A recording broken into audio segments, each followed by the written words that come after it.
Здравейте на всички, аз съм Стан. Аз съм Стефи. И вие сте с нашия подкаст Мъс епизод. Не знам кой е подред.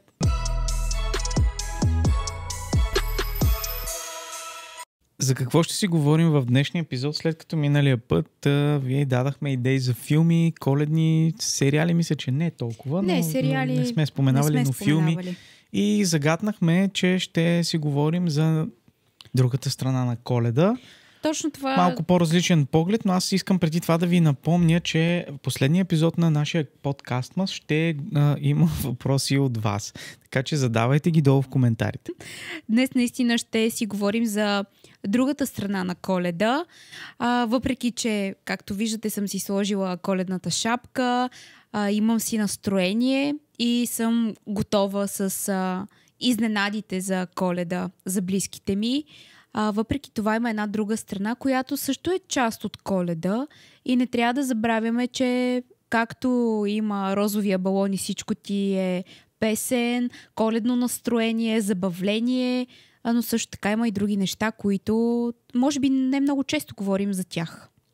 Да, Коледата е привилегия за някои хора. Mm-hmm. Начина, по който говорим в епизодите, въобще това, че ние имаме щастието да имаме близките си хора до нас, възможността да празнуваме Коледа по начина, по който я празнуваме, да имаш топъл дом, в който да бъдеш, близки хора, които да са до теб, е голям дар и нещо, което по някой път хората приемат за даденост и обръщат Коледа в един комерциален празник, защото просто, не защото хората по принцип сме неблагодарни като същества, защото често когато една потребност ти е задоволена и ти го имаш, го приемаш за даденост и започваш да си измисляш други неща, за които да мрънкаш. Да, и то понякога забравяш истински важните неща. Но е хубаво да не забравяме, че има хора, които нямат привилегията да празнуват празника, нямат дом, нямат семейство и да се опитаме да погледнем и към тях. Аз много мразя да говоря за благотворителност. Някои хора твърдят, че като си инфлуенсър ти трябва да даваш добрия пример и да показваш, че правиш благотворителност, по този начин да заразяваш останалите да я правят. Аз съм изключително против това мнение и твърдение. Точно защото си инфлуенсър, това нещо трябва да остава скрито. И ако не е този епизод, аз няма да го кажа, че всеки месец дарявам, че често правя такива неща, но не искам да се знаят, не искам да го казвам. Аз дарявам, еди, колко си дарете и вие. Мисля, че всеки нормално мислещ човек му е близко до акъла да се сети, че може да го направи това нещо, след като навсякъде около нас виждаме хора, които имат нужда от помощ, от всякаква помощ. Не само финансова помощ. И ще ви разкажа за една случка, в която финансовата помощ не беше нещото, което хората оцениха най-силно. Но исках да кажа това, че инфлуенсърите, ако искат да правят добродетел и въобще благотворителност, за мен не е нужно да я показва, защото ми изглежда като ефтин пиар. Много е грозно и мен ме отвращава.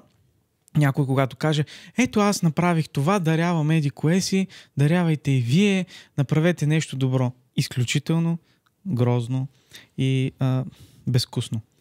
Аз съм на същото мнение. Колко дарявам, къде дарявам, какво правя за хората от нашето общество, защото всички сме едно и няма ти, няма аз. В един момент всички осъзнаваме, че сме свързани и сме едно цяло.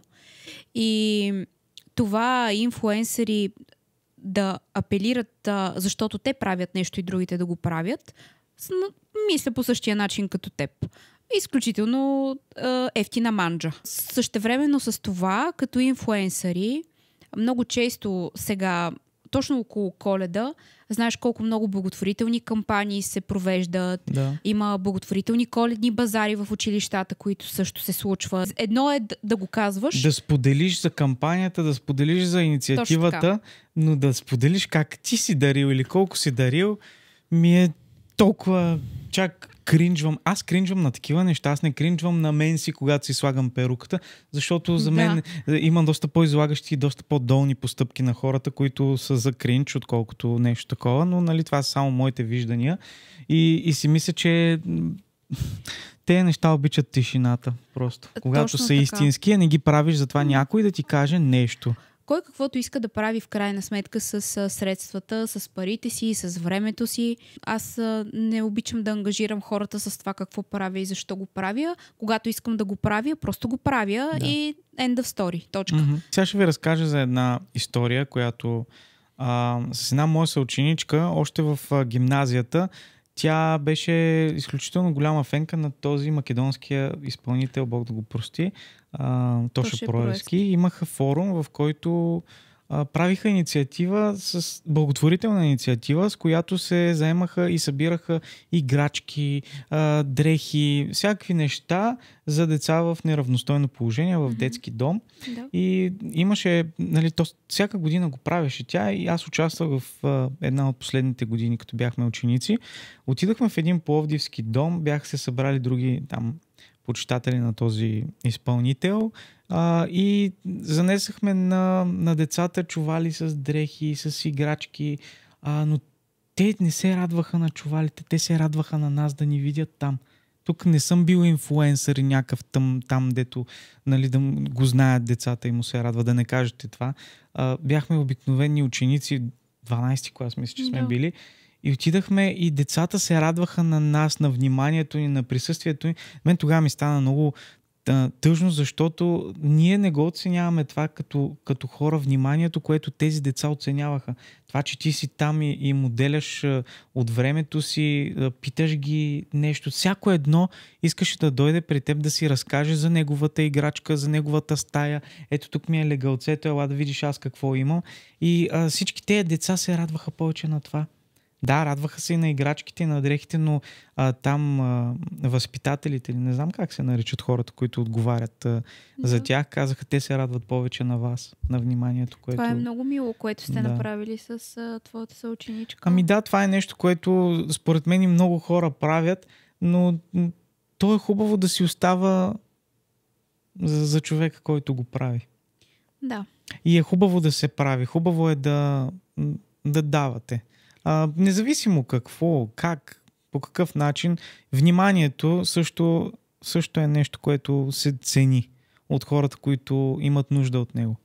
Точно сега, с наближаването на един от най-светлите празници, за много хора това също така е период, в който очакват магията, очакват надеждата, търсят я, знак, който да им даде сили да продължат напред. Така че точно в този момент, в този месец от годината е също толкова важно, колкото и през останалото време. Да. То не трябва да е само покрай Коледа и само за празниците, а трябва да не се сещаме, че сме християни, де се вика само по Коледа и по Великден, да си правим гнусотиите през другата част от годината. Да, и да се опитваме да замажем с два празника и с две добри дела. Просто исках да минем през тази тема също така. В момента се провеждат много благотворителни кампании. Призовавам хората, ако имат възможност, да се включат. Да, Плюшено мече също е много добра инициатива, която помага пък за деца, които са с таланти и те нямат възможността да развиват талантите си. Ние много пъти сме участвали посредством преди с наши партньори, чрез Кока-Кола, с Food Panda преди, когато имаше, сме подкрепили таланти, деца таланти, които наистина се развиват в... И искат да го правят, искат да се развиват в сферата, в която имат талант. Така че има всевъзможни начини. Ако имаш желание, ще го намериш. Да. И не е нужно инфлуенсър да ти го показва. Как се прави, как го е направил. Да. Доброто е заразно, но само когато наистина идва от сърцето. Но когато не е на стори, да.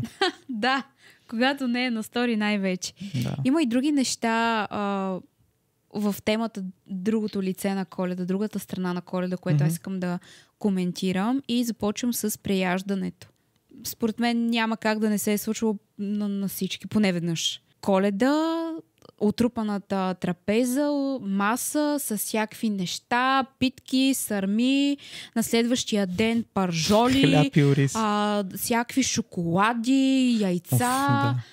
Просто е нещо страшно. Аз като човек, който ми се е случило много пъти, лакомията е нещо ужасно. Аз си признавам, тук според мен няма човек, на когото да не се е случвало това. Как ме погледна? На мен не ми се е случвало да прияждам на Коледа. На Коледа, наистина ли? Да. На бъдни вечер си хапвам питка и си хапвам сърми, ама чак па да приям. Да, виж сега. Когато направите бобена салата, то не е преяждане, то е подуване. И след това едни болки в корема. Да. Остри. Но това... Да, режещи. Но не чак пък да преяждам, защото пък повечето хора наистина на Коледа ядат мръвки. Аз ям само пилешко от дъжд на вятър. Да, но други хора ядат свински пържоли, някакви агнета пълнат, дроб сърма, такива едни тежки храни и нормално от тях да се приеде. Аз примерно пък на Великден ям по 30 яйца. Това не е преяждане. Нищо ми няма. След това. Ох, Боже. Добре, прекаляването с храна. Добре, не съм чувствал зле. Да, извинявам се много. Говори ти.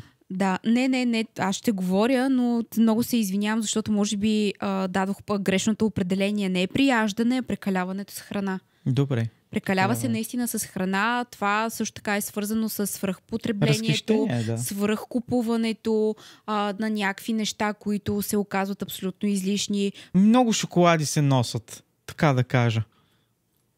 И те стоят и те трябва да се издат.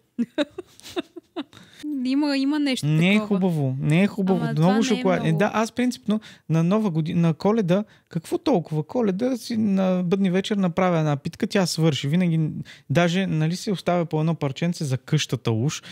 След това то, като свърши, не се оставя. То се изяжда и от къщата. Поред мен тук идеята е човек що бе, сърмите си ги ядеш няколко дни след това? Не, аз сърми ям само на бъдни вечер, да ти кажа. На Коледа не ям сърми. Какво ядеш на Коледа? Не знам, каквото има. Аз не ям пилешки, там не ям мръвките, ям си, както и да стига това с тези огоявания. Огояванията. Просто исках да го коментирам като тема. Тъмна страна е, но знаеш коя е по-тъмната страна? Сега, ако искаш да отидеш в мола. Оле! Това е, всичко е много приятно около Коледа, обаче търговските магазини, вериги, магазини, молове, всичко навсякъде. Хората не са видяли магазини. Хората не са видяли манджа, храна.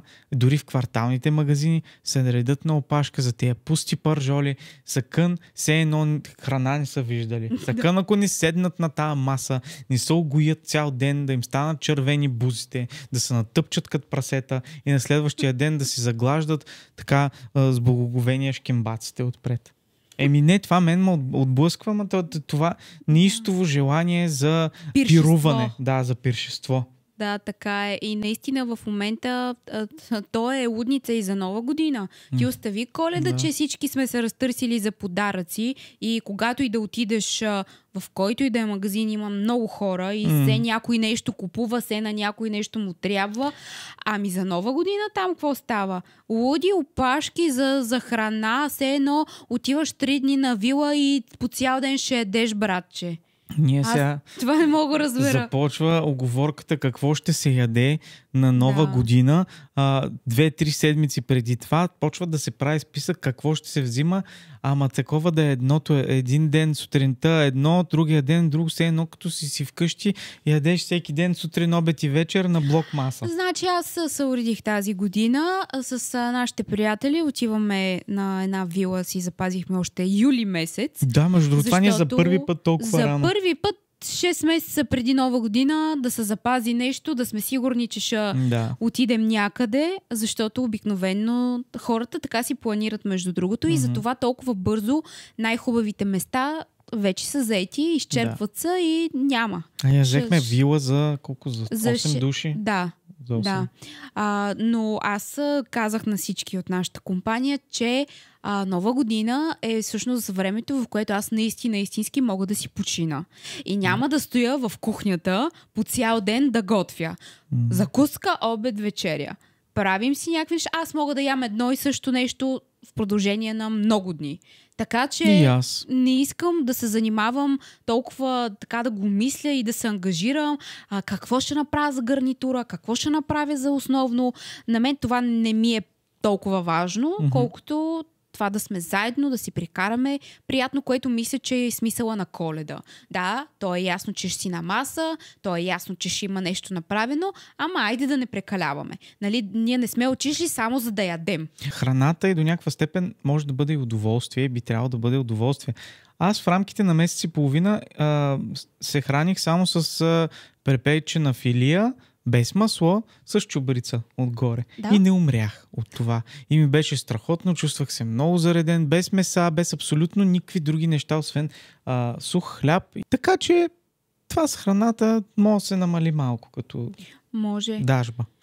В годините, когато бях студентка и работих в мола, всъщност винаги съм работила в големи вериги магазини и просто си нямате на представа за каква лудница става въпрос в тези магазини.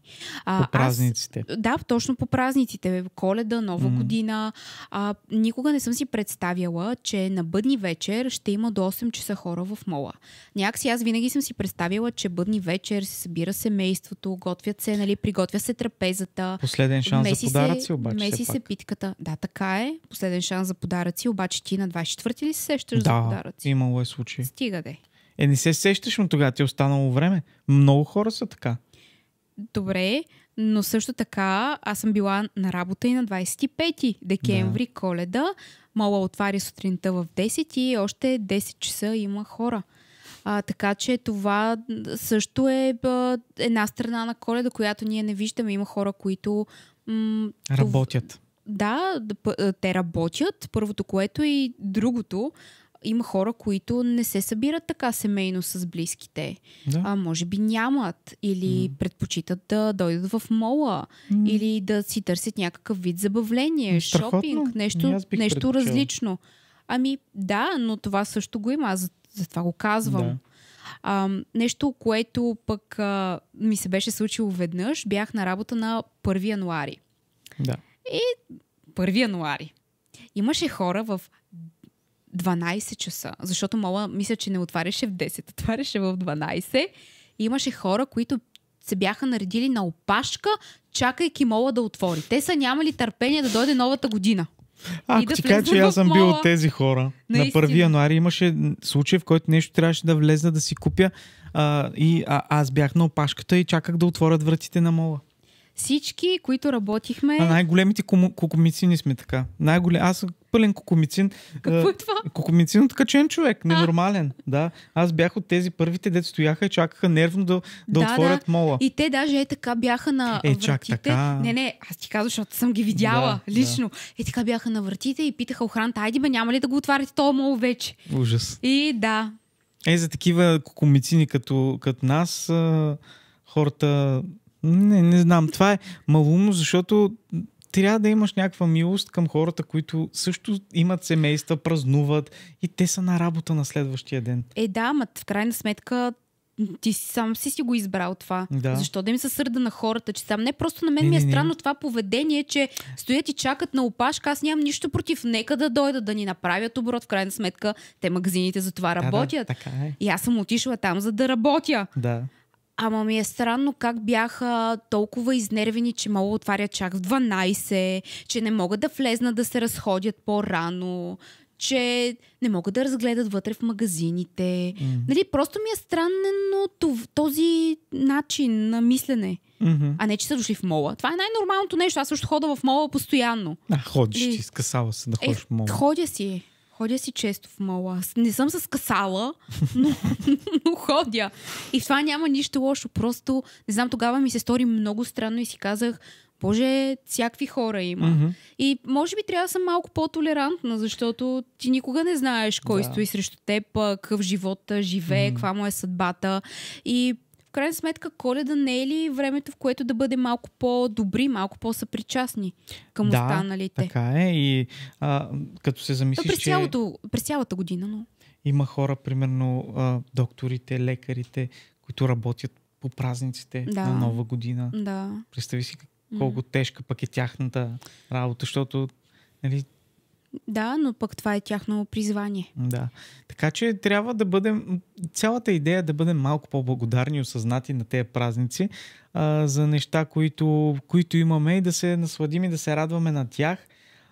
И много често ми попада в TikTok, в някакви социални мрежи, сравняват деца през 90-те години как се радват на някаква играчка, на нещо, което са им подарили. Нали, те са брат и сестра и получават един подарък, такъв голям, на който се радват и крещят. И това много ми напомня на коледите, които ние имахме, когато аз съм бил дете, и след това дават едно видео на сегашно дете през ясно. Сега дете. Как да в днешно време. Децата в днешно време, да. На което те са братчета двете, подаряват им един PlayStation 5 и те започват да реват, защото как така един PlayStation на двамата, те как ще играят сега на него, как ще се разберат да играят на него. О, Боже. Разбираш ли? Когато си свръхзадоволен, просто не можеш да оцениш нищо.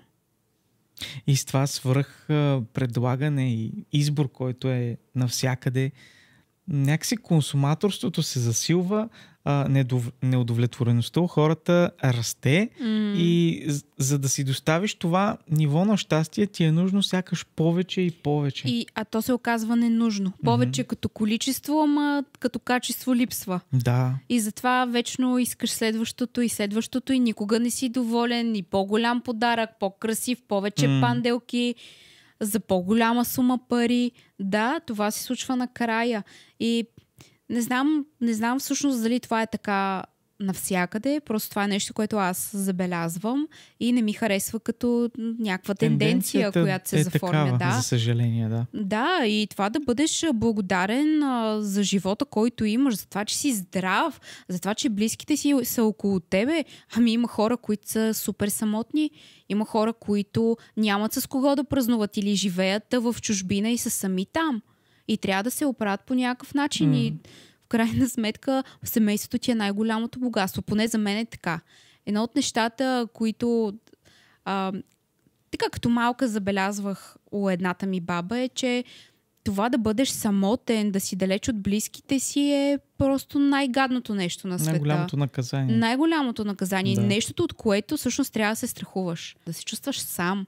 Това всъщност се оказва живота на много хора и тяхната съдба. Трябва да бъдем малко по-осъзнати, според мен, за празниците и да благодариш. Да бъдеш благодарен за това, което имаш, защото покрива над главата не е малко. А не да очакваме най-скъпите подаръци, готината украса, най-яките партита за Коледа да ни се случат. И ако това не се случи, да е пълен провал или да се чувстваш зле. Просто човек трябва малко да се примири и да се събере също така. В тези празници. Спомням си, аз примерно като бяхме малки с братовчетите ми, когато отивахме при баба и дядо, имахме едно старо Монополи и това ни беше най-любимото нещо, защото там има камина, те я пускат, но в коридора е студено. И ние излизахме в коридора да играем, пускаха ни една печка такава, мисля, че беше газова. И там се топлихме, играехме на пода на тая игра, обаче ни беше много хубаво. Поне на мен ми беше много хубаво. Да. И това са ми така едни много скъпи спомени, топли спомени в студената зима. Намерете си неща, които да стоплят душата и сърцето ви, пък ние в следващия епизод ще ви дадем някакви идеи за занимания, които може да правите с вашите близки, семейство, приятели. Как да се сплотите още повече по време на един от най-светлите празници изобщо. Надявам се сега да не сме ви развалили така настроението за предстоящите коледни все пак трябва да си кажем и някои неща, които не са толкова не са толкова розови, цветни. Но да, и магии са там. Не забравяйте да ни зададете въпрос, ако искате да отговорим в последния епизод и чао! Чао!